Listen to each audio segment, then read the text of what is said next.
Before we begin this video, I would like to give a shout out to Alora Dreamer for making these wonderful vector poses for me. If you want to see more wonderful art like this, visit her DeviantArt link in the description below.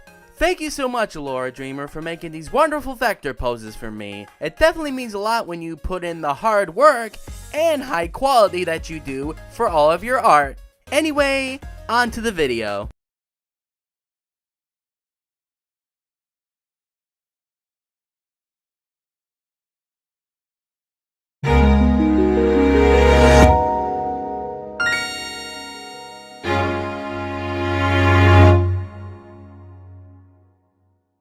When it comes to 3D platformers, the only ones that I like are from the Mario or Sonic franchise. So when a game like A Hat in Time came around, I always wanted to try it out since it seemed like it wanted to be its own thing instead of trying to be like everybody else is 3D platformers at the time. So does this game stand out from other 3D platformers? Well, let's find out.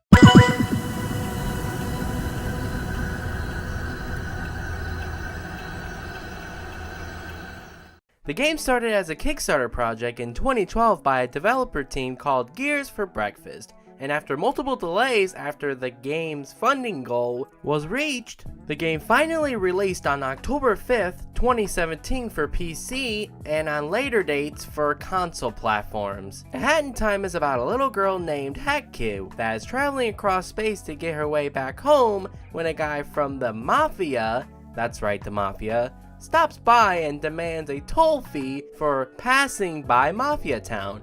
She refuses to pay the toll, which results in her spaceship window being cracked by the Mafia and losing all of her fuel to her ship called timepieces, and now must journey across worlds to get them back in order to get home. Yeah, the story is simple and don't have much depth into it, but it's not that much of a big deal as long as the presentation and gameplay is decent. So, let's talk about those two.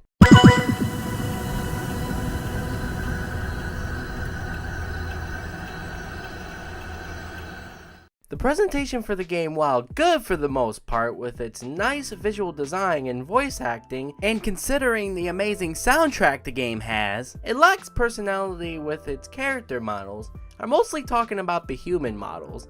They lack personality due to the fact that they don't have much expression in their facial design, which is a little disappointing because this game has so much charm with its story and characters from the multiple worlds you visit. It's such a shame that the main character for the game isn't very expressive when the world around her has so much life and personality. They fix most of these problems in future updates and expansion packs, but we will talk about that later. But other than that, the presentation is pretty good.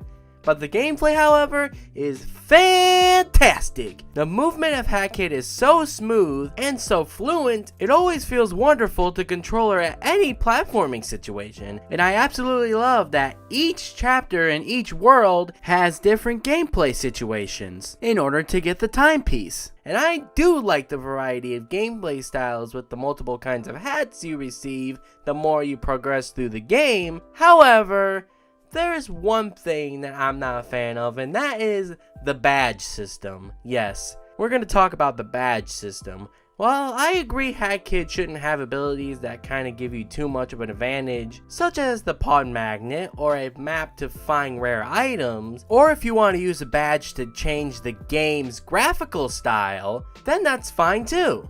But having abilities like the hook shot, the umbrella parachute, and the no wall bumper should at least be rewarded to the player when I progress through the game as part of my permanent moveset, instead of having to equip a badge every time I want to use it. Especially the camera badge. Like, seriously, Gears for Breakfast. I play with a Xbox One controller and the options button has no function in game. So why can you just make the camera button so every time I take a screenshot I can just press the options button instead of having to switch between badges all the time just to be able to use it. Badges should be used more as cheating tools and not for stuff that you should should already have as a permanent moveset. But other than that, I love the gameplay of A Hat in Time, and I would say it's one of the best movement controls in video game history. But enough about the main game. Is there any extra content to it? Well, let's talk about it.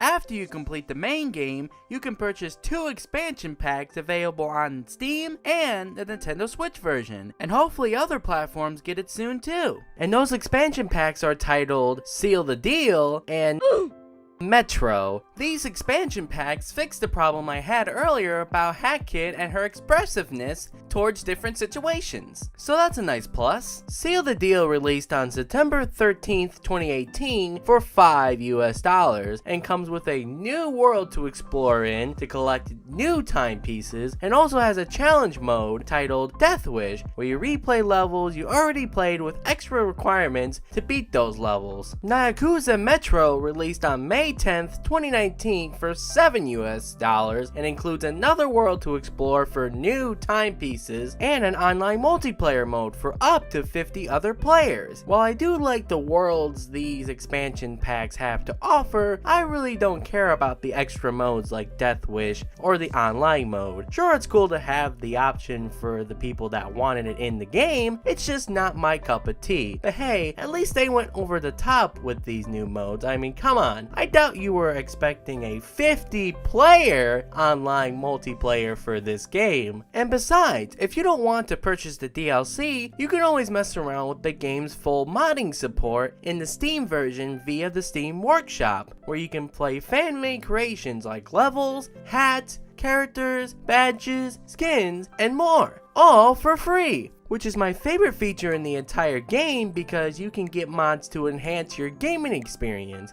A couple examples are, you can get a mod called Camera Anywhere where you can use the options button as a camera badge feature without equipping the badge every time you want to use it. That's great for a person like me that loves taking too many screenshots. Another useful mod called Diary Plus is very useful because since you need the ice hat to access Hat Kid's diary in her bedroom, you can't read the very beginning of her diary or past entries, since every time you collect a timepiece, it advances the story along and also advances the progress of the diary as well. And there's no way of going back to past diary entries in-game. But with the Diary Plus mod, you can read all entries of Hat Kid's diary with a neat little paper page style in each entry to give the diary a little bit more charm. But yeah, mods are great because they can expand replay value to a game without having to buy DLC for it all the time. And with this game's modding community, I can safely say that this game definitely has long-lasting value in it just by some of the incredible mods the community made themselves.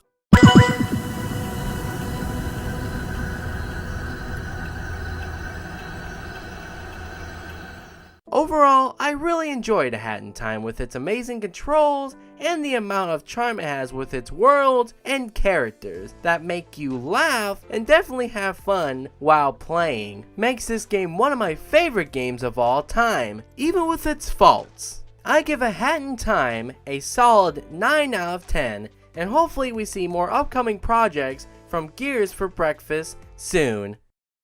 Well, that's my review for A Hat in Time. If you liked the video, make sure you press the positivity buttons below because it helps me out a lot. And I want to ask you all a question. How do you feel about A Hat in Time? And maybe what features would you want for a possible sequel? Let me know in the comments below. Thank you all so much for watching, and I will see you later.